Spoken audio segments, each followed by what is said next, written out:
मई 633 ईस्वी के पहले हफ्ते जो माह सफर 12 हिजरी का तीसरा हफ्ता था, जरतुश्त के पुजारियों के लिए दरियाए फरात का सरसब्ज शादाब खित्ता जहन्नम बन गया था। किस कदर नाज था उन्हें अपनी जंगी ताकत पर, अपनी शान शौकत पर और अपने घोड़ों और हाथियों पर।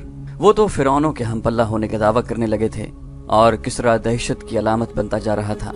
दजला और फरात के संगम के वसी इलाके में खालिद रजी अल्लाह अन्हु ने, जिन्हें रसूल अकरम ने अल्लाह की तलवार का खिताब दिया था, फारस के ज़रतुश्तियों को बहुत बुरी शिकस्तें दी थी और उनके हरमज, कारन बिन करियानस, अनुशजान और किबास जैसे सालारों को मौत के घाट उतार दिया था। लेकिन किसरा उर्दशेर ने अभी शिकस्त तस्लीम नहीं की थी। उसके पास अभी बेपनाह फौज मौजूद थी और मदीना के मुजाहिदीन को वो अब भी बद्दू और सहराई लुटेरे कहता था। उसने शिकस्त तस्लीम तो नहीं की थी, लेकिन शिकस्त और अपने नामवर सालारों की मुसलमानों के हाथों मौत का जो उसे सदमा हुआ था, उसे वो छुपा नहीं सका था। हरमज की मौत की तिला पर वो अपने दिल पर हाथ रखकर दोहरा हो गया था। उसने संभलने की बहुत कोशिश की थी, लेकिन ऐसे मर्ज का आगाज हो चुका था जिसने उसे बिस्तर पर गिरा दिया था। मौरखों ने इस मर्ज को सदमे का असर लिखा है। क्या मेरे लिए शिकस्त और पसपाई के सिवा अब कोई खबर नहीं रह गई? उसने बिस्तर पर उठकर बैठते हुए गरज कर कहा, क्या मदीना के मुसलमान जिन्नात हैं? क्या वो किसी को नजर नहीं आते और वार कर जाते हैं? तबीब उर्दशेर की मंजूर नजर 2 जवां साल बीवियां और उसका वजीर हैरान परेशान खड़े उस कासिद को घूर रहे थे जो ईरानियों की फौज की एक और शिकस्त और पसपाई की खबर लाया था। उसके आने की जब इत्तला अंदर आई तो तबीब ने बाहर जाकर कासिद से पूछा था कि वो क्या खबर लाया है। कासिद ने खबर सुनाई तो तबीब ने उसे कहा कि वो किसरा को अभी ऐसी बुरी खबर न सुनाए, क्योंकि उसकी तबीयत इसकी मुतहम्मिल नहीं हो सकेगी। लेकिन ये कासिद कोई मामूली सिपाही नहीं था कि वो तबीब का कहा मान जाता। वो पुराना कमानदार था। उसका ओहदा सालारी से 2 ही दर्जे कम था। उसे किसी सालार ने नहीं भेजा था। उसे भेजने के लिए कोई सालार जिंदा नहीं बचा था। तबीब के रोकने से वो न रुका। उसने कहा कि उसे किसरा की सेहत का नहीं, फारस की शहनशाही और जरतुश्त की अजमत का गम है। अगर शहनशाह उर्दशेर को उसने दजला और फरात की जंगी कैफियत की पूरी इत्तला न दी तो मुसलमान मदाइन के दरवाजे पर आ धमकेंगे।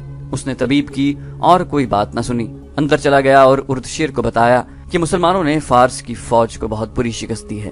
उर्दशेर लेटा हुआ था, उठ बैठा।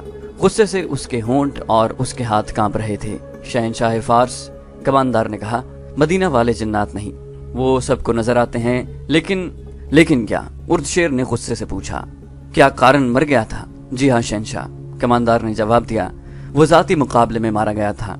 उसने दोनों फौजों की लड़ाई तो देखी ही नहीं। मुझे इत्तला दी गई थी कि किबाज और अनुशजान भी उसके साथ थे। वो भी कारन के अंजाम को पहुंच गए थे।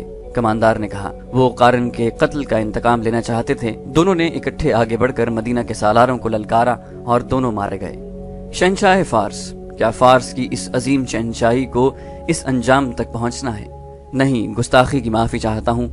अगर किसरा ने सदमे से अपने आप को यूं रोक लगा लिया तो क्या हम जरतुश्त की अजमत को मदीना की बदबुओं से बचा सकेंगे? उर्दशेर ने पूछा, तुम कौन हो? कमानदार ने जवाब दिया, मैं कमानदार हूँ। मैं किसी का भेजा हुआ कासिद नहीं, मैं जरतुश्त का जाननिसार हूँ। उर्दशेर ने हुक्म दिया, दरबान को बुलाओ।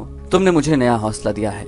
मुझे ये बताओ कि मुसलमानों की नफरी ज्यादा है? क्या उनके पास घोड़े ज्यादा हैं? ऐसा क्या है उनके पास? दरबान अंदर आया और हुक्म के इंतजार में झुककर दोहरा हो गया, सरदार इंदरजिगर को बुलाओ। उर्दशेर ने दरबान से कहा और कमानदार से पूछा, क्या है उनके पास? बैठ जाओ और मुझे बताओ। हमारे मुकाबले में उनके पास कुछ भी नहीं। कमानदार ने जवाब दिया, उनमें लड़ने का जज्बा है। मैंने उनके नारे सुने हैं। वो नारों में अपने खुदा और रसूल सल्लल्लाहु अलैहि वसल्लम को पुकारते हैं। मैंने उनमें अपने मजहब का जुनून देखा है। वो अपने अकीदे के बहुत पक्के हैं और यही उनकी ताकत है। हर मैदान में उनकी तादाद थोड़ी है। उर्दशेर ने कहा, ठहर जाओ, अंदर जिगर आ रहा है। मुझे अपने इस सालार पर भरोसा है। इसे बताओ कि हमारी फौज में क्या कमजोरी है कि इतनी ज्यादा तादाद में होते हुए भाग आती है। उर्दशेर बिस्तर पर नींद दराज था। अपने एक और नामवर सालार से कहने लगा, क्या तुमने सुना नहीं कि कारन बिन करियानस भी मारा गया है? किबाज और अनुशजान भी मारे गए हैं। अंदर जिगर की आंखें ठहर गईं, जैसे हैरत ने उस पर सख्ता तारी कर दिया हो। इसे बताओ कमानदार। उर्दशेर ने कमानदार से कहा, क्या मैं इन हालात में जिंदा रह सकूंगा? कमानदार ने सालार अंदर जिगर को तफसील से बताया कि मुसलमानों ने उन्हें दरियाए मौक्कल के किनारे किस तरह शिकस्त दी और ये भी तफसील से बताया कि मदाइन की फौज किस तरह भागी है। उर्दशेर ने कहा, अंदर जिगर, हम अब एक और शिकस्त का खतरा नहीं मोल ले सकते। मुसलमानों से सिर्फ शिकस्त का इंतकाम नहीं लेना, उनकी लाशें फरात में बहा देनी है। ये इसी सूरत में मुमकिन है कि तुम ज्यादा से ज्यादा फौज लेकर जाओ। तुम उस इलाके से वाकिफ हो, तुम बेहतर समझते हो कि मुसलमानों को कहाँ घसीट कर लड़ना चाहिए। वो रेगिस्तान के रहने वाले हैं, अंदर जिगर ने कहा, और वो रेगिस्तान में ही लड़ सकते हैं। मैं उन्हें सरसब्ज और दलदली इलाके में आने दूंगा और उन पर हमला कर दूंगा। मेरी नजर में दजला मौजून इलाका है। उसने कमानदार से पूछा, उनके घोड़े सवार कितने हैं? उनके सवार दस्ते ही उनकी असल ताकत हैं। कमानदार ने कहा, उनके पास सवार बहुत तेज और होशियार हैं। दौड़ते घोड़ों से उनके चलाए हुए तीर खता नहीं जाते। उनके सवारों का हमला बहुत ही तेज होता है। वो जमकर नहीं लड़ते, एक हल्ला बोलकर इधर उधर हो जाते हैं। यही वो राज है जो हमारे सालार नहीं समझ सकते। अंदर जिगर ने अपनी रान पर हाथ मारकर कहा, मुसलमान आमने सामने की जंग लड़ नहीं सकता। हम उनसे कई गुना ज्यादा फौज ले जाएंगे। मैं उन्हें अपनी फौज के नीम दायरे में लेकर मजबूर कर दूंगा कि वो अपनी जान बचाने के लिए आमने सामने की लड़ाई लड़ें। उर्दशेर ने कहा, अंदर जिगर, यहाँ बैठकर मंसूबा बना लेना आसान है, लेकिन दुश्मन के सामने जाकर इस मंसूबे पर उसके मुताबिक अमल करना बहुत मुश्किल होता है। इस कमानदार ने एक बात बताई है और इस पर गौर करो। ये कहता है कि मुसलमान अपने मजहब और अपने अकीदे के वफादार हैं और वो अपने खुदा और अपने रसूल का नाम लेकर लड़ते हैं। क्या हमारी फौज में अपने मजहब की वफादारी है? उतनी नहीं जितनी मुसलमानों में है। और इस पर भी गौर करो अंदर जिगर, मुसलमान अपने इलाके से बहुत दूर आ गए हैं। ये उनकी कमजोरी है। यहाँ के लोग उनके खिलाफ होंगे। कमानदार ने कहा, नहीं शहनशाह, फारस के जिन इलाकों पर मुसलमानों ने कब्जा कर लिया है वहाँ के लोग उनके साथ हो गए हैं। उनका सलूक ऐसा है कि लोग उन्हें पसंद करने लगते हैं। वो कत्ल सिर्फ उन्हें करते हैं जिन पर उन्हें कुछ शक होता है। यहाँ के वो अरबी लोग उनके साथ नहीं हो सकते जो ईसाई हैं। अंदर जिगर ने कहा, मेरे दिल में इन लोगों की जो मोहब्बत है उसे वो अच्छी तरह जानते हैं। मैं उन्हें अपनी फौज में शामिल कर लूंगा। हम यहाँ के मुसलमानों पर भरोसा नहीं कर सकते। ये हमेशा बागी रहेंगे। इन पर हमें कड़ी नजर रखनी पड़ेगी। इनकी वफादारियां मदीना वालों के साथ हैं। इन मुसलमानों के साथ पहले से बुरा सलूक करो। उर्दशीर ने कहा, इन्हें उठने के काबिल न छोड़ो। हमने उन्हें मवेशियों का दर्जा दे रखा है। अंदर जिगर ने कहा, इन्हें भूखा रखा है। इनके खेतों से हम फसल उठा कर ले आते हैं और इन्हें सिर्फ उतना देते हैं जिस पर वो जिंदा रह सकते हैं। लेकिन वो इस्लाम का नाम लेने से बाज नहीं आते। भूखे मर जाना पसंद करते हैं लेकिन अपना मजहब नहीं छोड़ते। यही इनकी कुव्वत है। कमानदार ने कहा, वरना एक आदमी 10 का मुकाबला नहीं कर सकता। कपड़ों में मलबूस आदमी ज़रा पोश को कत्ल नहीं कर सकता। मुसलमानों ने ये करके दिखाया है। मैं इस कुव्वत को कुचल डालूंगा। उर्दशीर ने बुलंद आवाज से कहा, अंदर जिगर, अभी इन मुसलमानों को न छेड़ना जो हमारी रियाया है। उन्हें धोखा दो कि हम उन्हें चाहते हैं। पहले उनका सफाया करो जिन्होंने हमारी शहनशाही में कदम रखने की जुर्रत की है। उसके बाद हम उनका सफाया करेंगे जो हमारे साए में सांपों की तरह पल रहे हैं। उसी रोज उर्दशेर ने अपने वजीर अंदर जिगर और उसके मातहत सालारों को बुलाया और उन्हें कहा कि होना ये चाहिए था कि हम मदीना पर हमला करते और इस्लाम का वहीं खात्मा कर देते, लेकिन हमला उन्होंने कर दिया है और हमारी फौज उनके आगे भागी भागी फिर रही है। सिर्फ 2 मार्कों में हमारे 4 सालार मारे गए हैं। उर्दशेर ने कहा, इन चारों को मैं अपनी जंगी ताकत के सुतून समझता था, लेकिन उनके मर जाने से किसरा की ताकत नहीं मर गई। सब कान खोलकर सुन लो, जो सालार या नायब सालार शिकस्त खाकर वापस आएगा उसे मैं जल्लाद के हवाले कर दूंगा। इसके लिए यही बेहतर होगा कि वो अपने आप को खुद ही खत्म कर ले या किसी और तरफ निकल जाए, फारस की सरहद में कदम न रखे। अंदर जिगर, तुम मदाइन और इर्द गिर्द से जिस कदर फौज ले जाना चाहते हो ले जाओ। सालार बहमन को मैंने पैगाम भेज दिया है कि वो अपनी तमाम तर फौज के साथ फरात के किनारे दजला के मकाम पर पहुंच जाए। तुम उससे जल्दी दजला पहुंच जाओ। वहां खैमजन होकर बहमन का इंतजार करना। जो ही वो आ जाए दोनों मिलकर मुसलमानों को घेरे में लेने की कोशिश करना। उनका कोई आदमी और कोई एक जानवर भी जिंदा न रहे। उनकी तादाद तुम्हारे मुकाबले में कुछ भी नहीं। मैं कोई मुसलमान कैदी नहीं देखना चाहता, मैं उनकी लाशें देखना चाहता हूँ। मैं देखने आऊंगा कि उनके घोड़े और ऊंटों के मुर्दार उनकी लाशों के दरमियान पड़े हैं। तुम्हें जरतुश्त के नाम पर हल्फ उठाना होगा कि फतह हासिल करोगे या मौत। अंदर जिगर दोनों फौजों का सिपाह सालार होगा। अंदर जिगर, तुम्हारे जहन में कोई शक या वसवसा नहीं होना चाहिए। ये भी सोच लो कि मुसलमान और आगे बढ़ आए और हमें एक और शिकस्त हुई तो रूमी भी हम पर चढ़ दौड़ेंगे। शहनशाह फारस अब शिकस्त की आवाज नहीं सुनेंगे। सालार अंदर जिगर ने कहा, मुझे इजाजत दें कि मैं ईसाइयों को अपने साथ लूं और उससे मेरी फौज में बेशुमार इजाफा हो सकता है। तुम जो बेहतर समझते हो वो करो, उर्दशेर ने कहा, लेकिन मैं वक्त जाया करने की इजाजत नहीं दूंगा। अगर ईसाई तुम्हारे साथ वफा करते हैं तो उन्हें साथ ले लो। ये इराक का इलाका था जहाँ ईसाइयों का एक बहुत बड़ा कबीला बकर बिन वाइल आबाद था। ये लोग अरब के रहने वाले थे। इस्लाम फैलता चला गया और ये ईसाई जो इस्लाम कबूल करने पर आमादा नहीं थे, इराक के इस इलाके में इकट्ठे होते रहे और यहीं आबाद हो गए। इनमें वो भी थे जो किसी वक्त ईरानियों के खिलाफ लड़े और जंगी कैदी हो गए थे। ईरानियों ने उन्हें इस इलाके में आबाद होने के लिए आज़ाद कर दिया था। इनमें कुछ ऐसे भी थे जिन्होंने इस्लाम कबूल कर लिया था। उन्हें मुसन्ना बिन हारिसा जैसा कायद मिल गया था जिसने उन्हें पक्का मुसलमान बना दिया था। मुसलमानों पर तो ईरानी बेपनाह जुल्म व तशद्दुद करते थे, लेकिन ईसाइयों के साथ उनका रवैया कुछ बेहतर था। मौरखों ने लिखा है कि ज़रतुश्ती सालार अंदर जिगर हरमज की तरह जालिम नहीं था। मुसलमानों पर अगर वो जुल्म नहीं करता था तो उन्हें अच्छा भी नहीं समझता था। ईसाइयों के साथ उसका सलूक बहुत अच्छा था। उसे अब ईसाइयों की मदद की जरूरत महसूस हुई। उसने उनके कबीले बकर बिन वाइल के बड़ों को बुलाया। वो इतला मिलते ही दौड़े आए। अगर तुम में से किसी को मेरे खिलाफ शिकायत है तो मुझे बताओ। अंदर जिगर ने कहा, मैं इसका इजाला करूंगा। क्या ये बेहतर नहीं होगा कि सालार हमें फौरन बता दे कि हमें क्यों बुलाया गया है? एक बूढ़े ने कहा, हम आपकी रियाया हैं, हमें शिकायत हुई भी तो नहीं करेंगे, हमें कोई शिकायत नहीं। एक और ने कहा, आपने जो कहना है वो कहें, मुसलमान बड़े चले आ रहे हैं। अंदर जिगर ने कहा, शहनशाह फारस की फौज उन्हें फरात में डबो देगी, लेकिन हमें तुम्हारी जरूरत है, हमें तुम्हारे जवान बेटों की जरूरत है। अगर शहनशाह फारस की फौज इस्लामी फौज को फरात में डबो देगी तो आपको हमारे बेटों की क्या जरूरत पेश आ गई है? वफ्द के बड़ों में से एक ने पूछा, हम सुन चुके हैं कि फारस की फौज के 4 सालार मारे गए हैं, आप हमसे क्यों पूछते हैं? हम आपकी रियाया हैं, हमें हुक्म दें, हम सरकशी की जुर्रत नहीं कर सकते। मैं किसी को अपने हुक्म का पाबंद करके मैदान जंग में नहीं ले जाना चाहता। अंदर जिगर ने कहा, मैं तुम्हें तुम्हारे मजहब के नाम पर फौज में शामिल करना चाहता हूँ। हमें जमीन के किसी खित्ते के लिए नहीं, अपने मजहब और अपने अकीदों के तहफ्फुज के लिए लड़ना है। मुसलमान सिर्फ इसलिए फतह पर फतह हासिल करते चले आ रहे हैं क्योंकि वो अपने मजहब की खातिर लड़ रहे हैं। वो जिस इलाके को फतह करते हैं वहाँ के लोगों को इस्लाम कबूल करने के लिए कहते हैं। जो लोग इस्लाम कबूल नहीं करते उनसे मुसलमान जिजिया वसूल करते हैं। क्या ये गलत है कि तुम में वो भी हैं जो इसलिए अपने घरों से भागे थे कि वो इस्लाम कबूल नहीं करना चाहते थे? क्या तुम पसंद करोगे कि मुसलमान आ जाएं और तुम्हारी इबादत गाहों के दरवाजे बंद हो जाएं? क्या तुम बर्दाश्त कर लोगे कि मुसलमान तुम्हारी बेटियों को लौंडियां बनाकर अपने साथ ले जाएं? जरा गौर करो तो समझो कि हमें तुम्हारी नहीं बल्कि तुम्हें हमारी मदद की जरूरत है।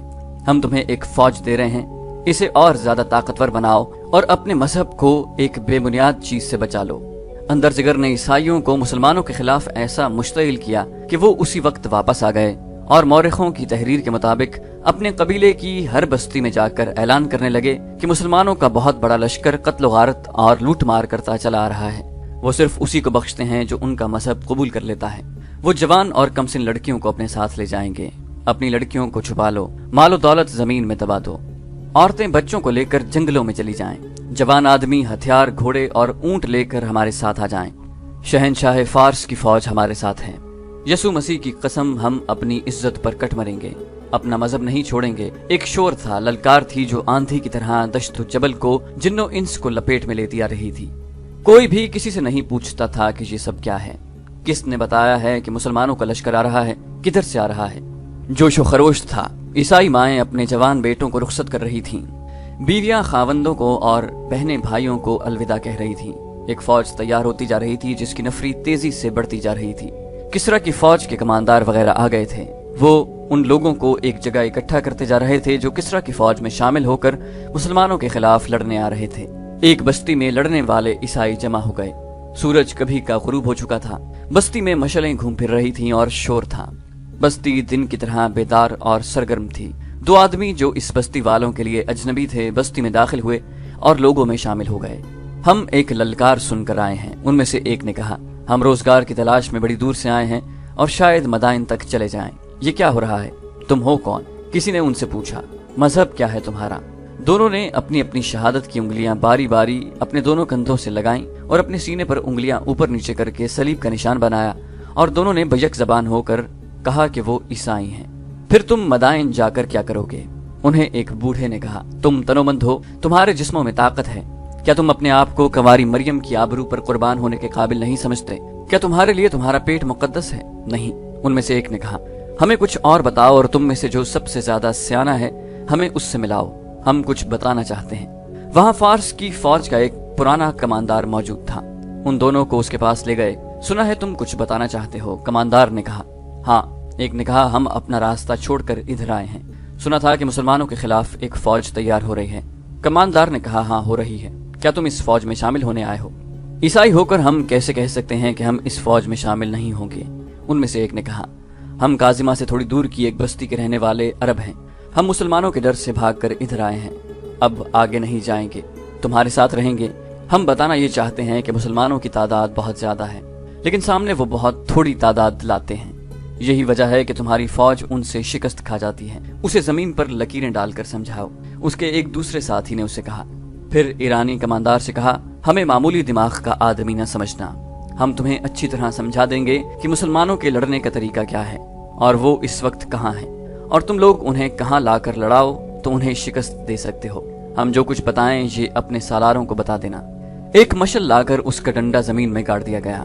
یہ دونوں آدمی زمین پر بیٹھ کر انگلیوں سے لکیریں ڈالنے لگے۔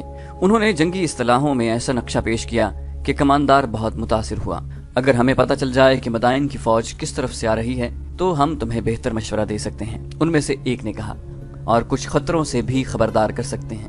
کماندار نے کہا، 2 فوجیں مسلمانوں کو کچلنے کے لیے آ رہی ہیں، مسلمان ان کے آگے نہیں ٹھہر سکیں گے، بشرطے کہ دونوں فوجیں مختلف سمتوں سے آئیں۔ ایک اجنبی عیسائی نے کہا، وہ مختلف سمتوں سے آ رہی ہیں۔ کماندار نے کہا، ایک فوج مدائن سے ہمارے بڑے ہی دلیر اور قابل سالار اندرزگر کی زیر کمان آ رہی ہے، اور دوسری فوج ایسے ہی ایک نامور سالار بہمن جازویہ لا رہا ہے۔